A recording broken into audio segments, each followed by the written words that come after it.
Menantu Pahlawan Negara bab 1515. Beraksi malam itu juga. Semua orang sudah meninggalkan aula utama kediaman keluarga Rewin. Hanya Haron dan para muridnya, serta anggota keluarga Rewin yang gemetaran ketakutan masih berada di sana. Tekanan yang mereka rasakan paling besar. Karena sebelumnya tidak tahu mengapa Haron tiba-tiba marah besar, bahkan seakan-akan juga sudah membenci keluarga Rewin. Kemarilah. Haron duduk di tempat duduk utama, mengambil garpu, menjepit sepotong daging bebek dengan perlahan, lalu memasukkannya ke dalam mulutnya. Belasan hidangan yang telah dipersiapkan secara khusus oleh keluarga Rewin, sama sekali belum terpegang. Brak! Sumalin, Klito dan yang lainnya berjalan menghampiri Haron dengan patuh, lalu berlutut di hadapannya. Haron meminta muridnya untuk menuangkan anggur untuknya. Kemudian, dia melirik Sumalin dan berkata dengan acuh tak acuh, bagaimana? Apakah kamu sudah memikirkannya dengan jelas?" Tuan Haron, aku sudah memikirkannya dengan jelas. Aku seharusnya nggak mengambil keputusan secara sepihak dengan menaruh obat pada Jafur hingga membuatnya menjadi koma untuk memanas-manasi hubungan Tuan dengan Ardika. Semua ini salahku, apapun yang ingin Tuan lakukan padaku, aku nggak akan berkomentar apapun. Sumalin mengucapkan kata-kata itu dengan gemetaran. Selama beberapa waktu ini, dia sudah memikirkan dan menyimpulkan alasan Haron marah. Selesai berbicara, wanita ini mulai bersujud. Haron tertawa dingin dan berkata, anjing betina yang satu ini cukup setia pada majikannya ya. Bagaimana mungkin dia tidak tahu meminjam tangannya untuk menghabisi Ardika adalah rencana Tisha. Sumalin hanya menjalankan perintah majikannya saja. Namun, masalah ini berakhir sampai di sini saja. Haron tidak berencana untuk mempermasalahkannya lagi. Bagaimanapun juga, Tisha berasal dari keluarga Basuki Kotagamiga, juga menempati kedudukan penting di keluarga Sudibya. Bermusuhan dengan wanita itu tidak akan menguntungkan baginya. Adapun mengenai Jafur, keponakannya yang sudah dalam kondisi koma, jujur saja dia tidak peduli pada hidup dan mati keponakannya itu. Selama dia menghabisi Ardika, maka masalah memalukan ini akan berakhir sepenuhnya. Tubuh Sumalin gemetaran. Kemudian, dia terus-menerus bersujud tanpa berani mengucapkan sepatah kata pun. Hingga dahinya sudah berdarah, Haron baru menghentikannya. "Seharusnya kamu bersyukur. Setelah Kaori dilumpuhkan, untuk sementara waktu ini aku nggak memiliki orang yang bisa mengurus segala sesuatunya untukku seperti Kaori. Jadi, untuk sementara waktu ini, aku akan mengampuni nyawamu. Sekarang, bawa 7 bilah dan serigala ganas untuk melumpuhkan kepala keluarga Unima, kepala keluarga Yendia dan kepala keluarga Remas. Kalau tugas sepele seperti ini saja nggak bisa kamu selesaikan dengan baik, kamu langsung bunuh diri saja." Sambil mengunyah daging, Haron melontarkan kata-kata itu dengan santai. "Terima kasih. Terima kasih Tuan Haron memberiku kesempatan ini." Sumalin tampak sangat senang. Saat ini, dia sangat berterima kasih pada Ardika. Kalau bukan karena Ardika telah melumpuhkan Kaori, maka nyawanya pasti sudah melayang di tangan Haron.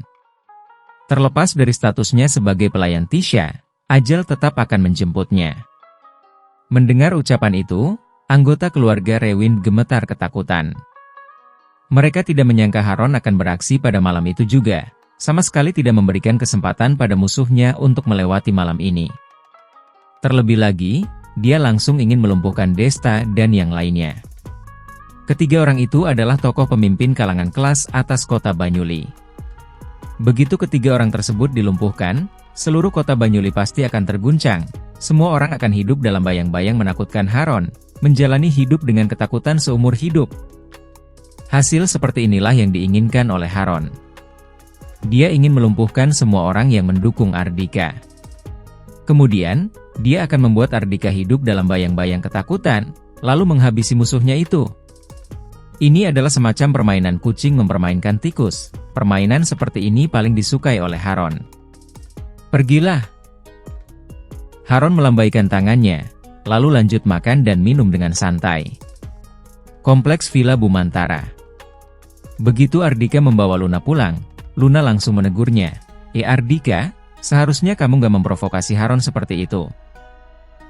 Kamu sama sekali gak mempertimbangkannya di hadapan banyak orang. Dia pasti gak akan melepaskan kita. Bab 1516. Jangan harap ada yang bisa pergi.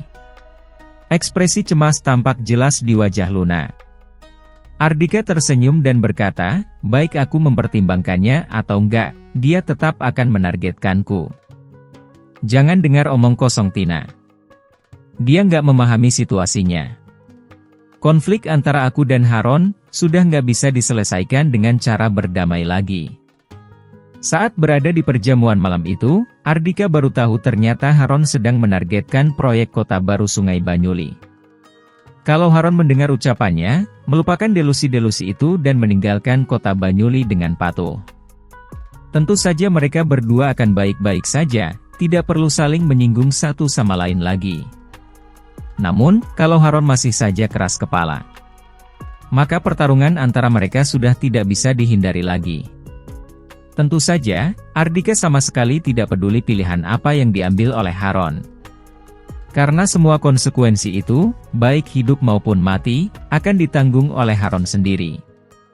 Jujur saja, dia sama sekali tidak menganggap serius orang yang disebut-sebut sebagai ahli bela diri itu. Ardika tampak sangat rileks.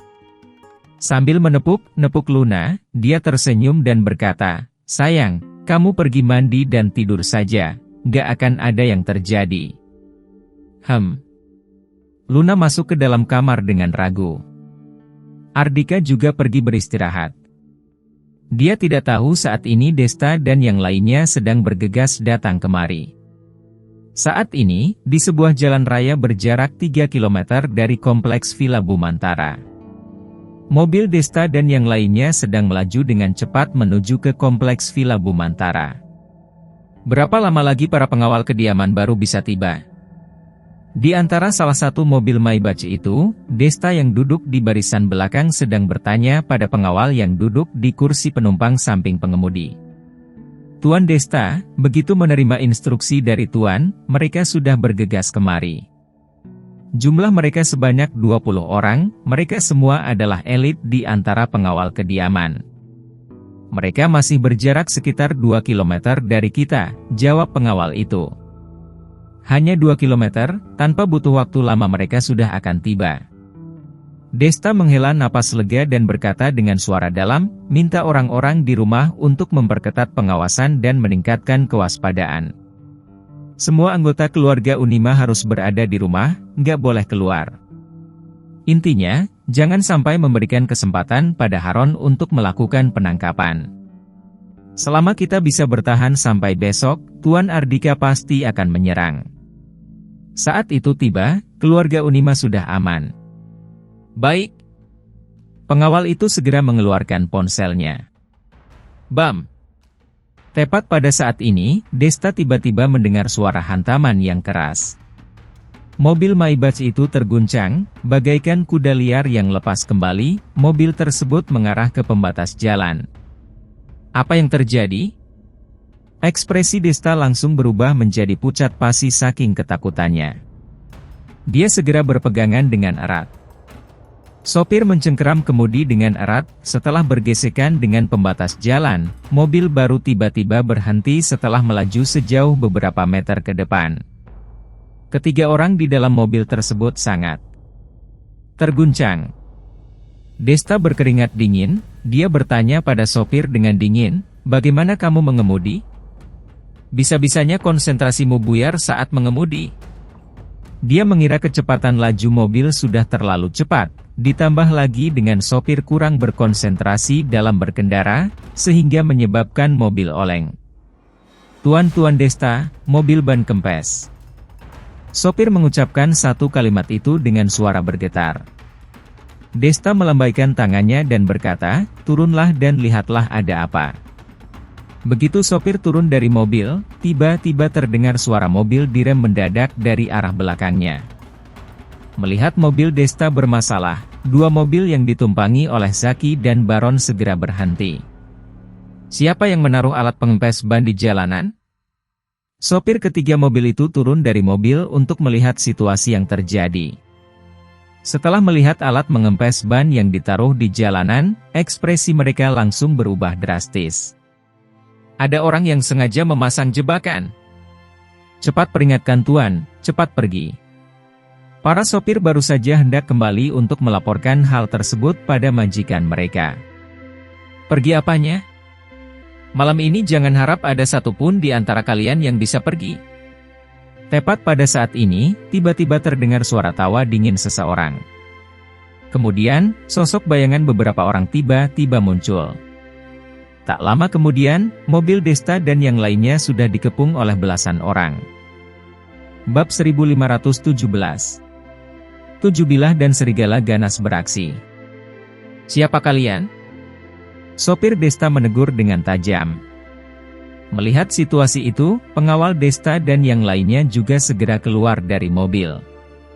Sebelumnya, mereka menunggu di luar kediaman keluarga Rewin, jadi mereka sama sekali tidak mengenal Sumalin. Siapa kami? Tentu saja orang yang akan melumpuhkan kalian. Pemimpin sekelompok orang itu adalah Sumalin, keningnya tampak terbalut oleh kain kasa. Sambil mengucapkan beberapa patah kata itu, dia tertawa dingin. Belasan orang ini, selain dua orang pria pendiam, sisanya adalah murid Haron. Jangan omong kosong lagi. Cepat lumpuhkan mereka. Begitu Sumalin melambaikan tangannya, 6 orang di antara belasan orang tersebut segera maju, masing-masing dari mereka menerjang ke arah sopir dan pengawal Desta dan yang lainnya. Dalam pertarungan 1 lawan 1 saja, para sopir dan pengawal ini bukanlah tandingan lawan mereka. Tanpa butuh waktu lama, mereka sudah tergeletak di tanah. Masing-masing dari mereka sudah patah 1 kaki, mengeluarkan suara teriakan menyedihkan. Toh! Toh! Sumalin berjalan menghampiri mobil Desta, mengetuk jendela mobil, lalu tersenyum dan berkata, "Kenapa? Tuan Desta sudah nggak mengenaliku lagi. Kita baru saja bertemu beberapa saat yang lalu." Keluarlah dari mobil, nggak ada artinya bersembunyi di dalam. Tak lama kemudian, Desta keluar dari mobil dengan ekspresi pucat pasi. Setelah melihat kemunculan Sumalin dari dalam mobil, dia sudah tahu situasi mereka saat ini sudah gawat. Dia tidak menyangka Haron segila itu. Mereka masih dalam perjalanan, pria itu sudah mengirim orang untuk menargetkan mereka. Tak lama kemudian, Zaki dan Baron juga dibawa turun dari mobil. Plak! Sumalin langsung melayangkan tamparan keras ke wajah Desta, lalu berkata dengan dingin, Desta si tua bangka, memangnya kamu pikir kamu siapa? Berani-beraninya kamu bersikap lancang pada Tuan Haron dan memerintahnya untuk meninggalkan kota Banuli. Bu Sumalin, silakan bunuh saja aku, jangan mempermalukanku seperti ini. Sambil menutupi wajahnya, dia menatap wanita di hadapannya itu dengan tatapan penuh amarah. Plak! Sumalin kembali melayangkan tamparan ke wajah Desta dengan punggung tangannya. Memangnya kenapa kalau aku mempermalukanmu? Apa yang bisa kamu lakukan padaku? Beri 2 tamparan pada 2 tua bangka lainnya. Dia melambaikan tangannya. Murid Haron yang berdiri di belakangnya segera maju, hendak menampar Zaki dan Baron. Sambil menutupi wajahnya, Zaki melangkah mundur, lalu berteriak dengan marah, Sumalin, kamu benar-benar keterlaluan. Pengawal kediaman kami akan segera tiba. Jumlahnya beberapa kali lipat dari jumlah kalian. Mereka adalah kepala keluarga dari keluarga kelas 1. Sedangkan Sumalin hanyalah pelayan Tisha, tetapi berani-beraninya wanita itu memukul mereka. Mereka merasakan penghinaan yang belum pernah mereka rasakan sebelumnya. Oh! Sumalin mengangkat alisnya dan berkata dengan sedikit terkejut, kalian 3 tua bangka ini cukup cerdas, ya. Begitu meninggalkan kediaman keluarga Rewin, kalian segera memanggil bala bantuan. Saat mereka sedang berbicara, cahaya-cahaya lampu mobil sudah tertuju ke arah mereka. Cahaya lampu dari belasan mobil. Tak lama kemudian, belasan mobil sudah melaju ke lokasi. Satu persatu dari orang-orang itu keluar dari mobil dan bergegas menerjang ke arah mereka. Pengawal kediaman kami sudah tiba. Desta dan yang lainnya sangat senang. Masing-masing di antara mereka memanggil sekitar 20 orang pengawal.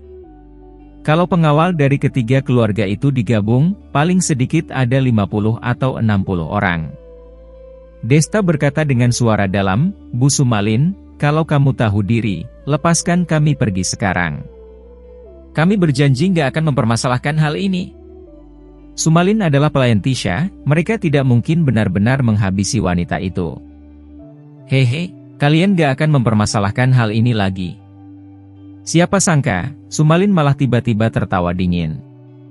Kemudian, dia menoleh, menatap dua orang pria di belakangnya yang dari tadi tidak mengucapkan sepatah kata pun itu, lalu bertanya dengan sopan, "Tuan Raja Tinju, apakah ada masalah menghadapi orang-orang ini?" Serigala ganas yang berwajah bundar, meliriknya sambil tersenyum dan berkata, "Hanya sekelompok orang lemah saja." Melihat sorot mata pria itu saja sudah membuat Sumalin merinding. Dia merasa bahkan Haron juga tidak semenakutkan pria itu. Kemudian, Sumalin mengalihkan pandangannya ke arah Tujuh Bilah. Tanpa menunjukkan ekspresi apapun, pria itu menatap para pengawal yang menerjang ke arah mereka dengan sorot mata dingin, lalu langsung menerjang ke depan. Bab 1518. Jangan bertindak keterlaluan. Serigala ganas juga terkekeh, lalu ikut menerjang ke depan.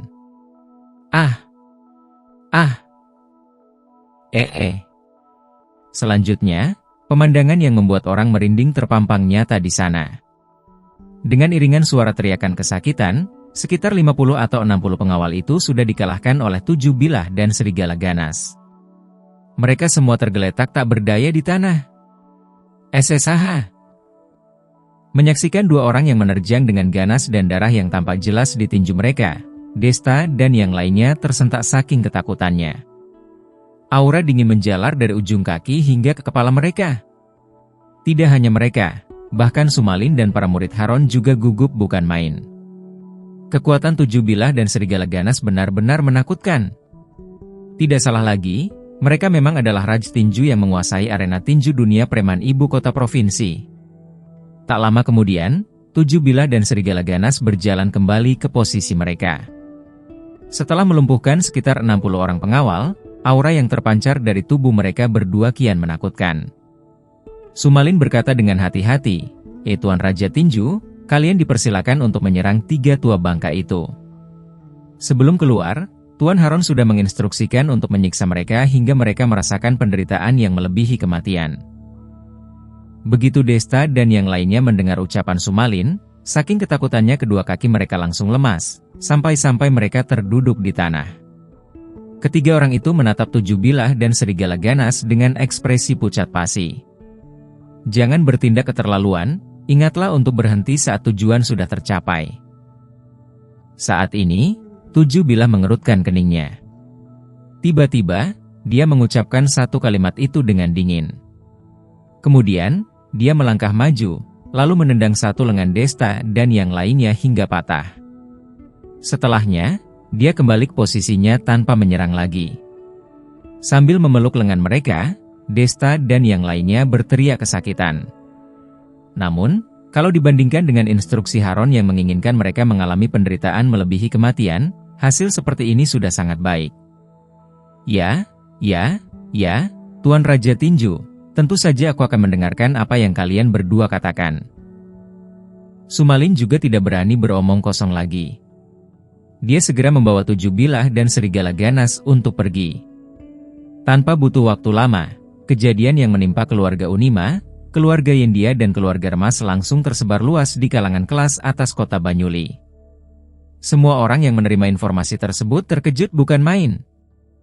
Haron bahkan tidak menunggu keesokan harinya untuk membalas dendam. Dia langsung menyerang kepala keluarga tiga keluarga itu saat mereka masih dalam perjalanan. Masing-masing dari tiga kepala keluarga itu patah satu lengan. Selain itu, sekitar 60 orang pengawal yang dikirim oleh tiga keluarga tersebut telah dilumpuhkan dan tergeletak tak berdaya di jalanan. Bahkan tiga kepala keluarga itu sendiri yang melakukan panggilan telepon untuk meminta bala bantuan. Tiga kepala keluarga itu benar-benar menyedihkan. Sebagai pemimpin dari tiga keluarga kelas 1 kota Banyuli, Bisa-bisanya mereka dilempar ke jalanan oleh orang seperti seekor anjing mati. Kalau bukan karena ambulans tiba tepat waktu, mereka sudah mati kedinginan di sana. Harun benar-benar kejam. Dia benar-benar tidak mempertimbangkan apapun dalam melakukan sesuatu. Saat ini, terutama orang-orang yang sebelumnya menghadiri perjamuan malam, menjadi makin hormat dan segan pada Harun. Orang-orang yang memilih untuk mendukung Harun merasa sangat senang karena tidak begitu keras kepala seperti 3 kepala keluarga itu. Kalau tidak, semalam yang tertimpa musibah adalah mereka. Pagi-pagi keesokan harinya, saat Ardika baru bangun, dia sudah menerima informasi. Pagi-pagi sekali, Levin sudah muncul di tepi Danau Villa Cakrawala dan berkata, "Ika Ardika, Harun sudah mulai bertindak." Semalam Harun meminta Sumaling membawa 7 bilah dan serigala ganas untuk mencegat Desta dan yang lainnya di tengah jalan. Pengawal ketiganya sudah dilumpuhkan. Saat ini, mereka bertiga juga masih berbaring di rumah sakit, masing-masing dari mereka patah 1 lengan. Mereka baru dioperasi pada malam itu juga. Dengar-dengar, ini adalah hasil dari belas kasihan 7 bilah dan serigala ganas. Ekspresi sedikit terkejut terlihat di wajah Levin. Dia memang adalah seorang tuan muda dari keluarga kaya terkemuka. Dia juga memang suka bergaul dengan para preman dan terlibat dalam perkelahian, tetapi bagaimanapun juga sejak kecil dia dibesarkan di lingkungan yang sangat baik. Jadi, melihat betapa kejamnya 7 bilah dan serigala ganas, dia juga terkejut bukan main. Apakah Harun benar-benar sudah gila? Ardika tertegun sejenak. Dia tidak menyangka Harun akan melakukan penyerangan terhadap 3 kepala keluarga itu semalam. Ekspresinya berubah menjadi sangat dingin. Dia bertanya dengan suara dalam, Desta dan yang lainnya dirawat di rumah sakit mana?